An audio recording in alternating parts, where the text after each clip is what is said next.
G'day guys. This is a Mahlkonig EK43. Sometimes they can slowly move out of zero, and we're going to re-zero this grinder so you can grind nice fine coffee. I've made a few coffees from this. It's at the finest setting possible and the shot times are still running too fast. If you don't re-zero that grinder, you're not going to be able to run that coffee to spec, which means that it's probably going to taste under extracted. So what we're going to do is we're going to make sure that at the finest setting, that is the closest possible position for those two burrs to be, where they're almost touching, maybe even just tipping slightly. So to re-zero your EK, you're going to need a 3mm Allen key and a flathead screwdriver. And your ears, your listening ears. First things first, we're just going to back this off a little bit, just so it's not on the finest setting. There's two little holes on the dial. There's one of them, there's the other one. Inside those holes is a 3mm Allen bolt. Loosen it off a little bit. I've loosened it off, but you can see that this centerpiece here is still moving. It means I haven't backed it off enough.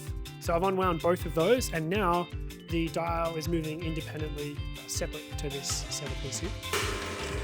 Screwdriver, and I'm just doing it really slowly. You want to be careful because we actually don't want the burrs to touch. We want to hear just as they're about to touch, and then we can back it off ever so slightly. This sometimes doesn't matter if that's moving with it or not.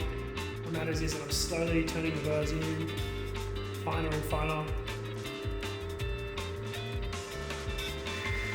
Can you hear that?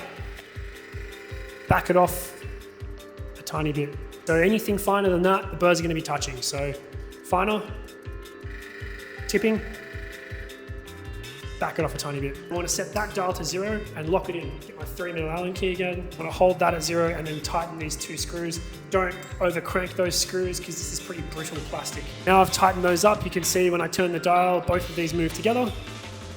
And now my finest setting is re-zeroed. If you still have problems with the grind not going fine enough for your recipe, it could be to do with burr alignment, and unfortunately, the grinder's going to have to come back to us for us to realign the burrs for you.